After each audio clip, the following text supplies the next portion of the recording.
C'est dû à quoi? C'est dû vraisemblablement à la montée d'un certain individualisme, c'est-à-dire qu'on ne considère pas aujourd'hui qu'on doit faire des enfants et qu'on doit à la société des enfants, mais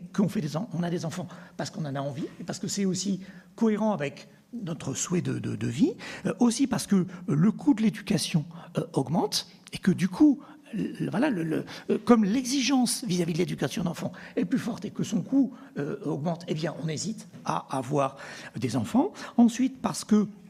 la maternité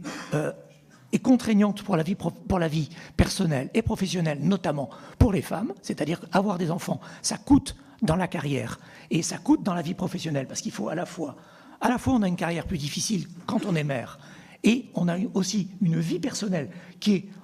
j'ai envie de dire, qui est prise à la fois par le travail et par l'éducation des enfants, et dans lequel, collectivement, les hommes sont beaucoup moins présents. Et puis, on voit aussi une peur pour l'avenir. Ça, je pense que c'est quelque chose qu'on a bien vu aussi, que Laurent Toulmont a bien montré dans les premiers résultats de l'enquête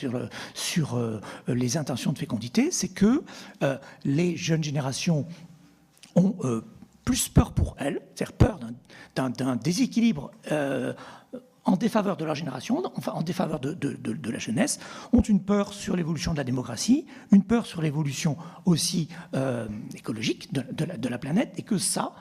pèse aussi sur leurs intentions de fécondité, à la limite presque plus que leur peur économique.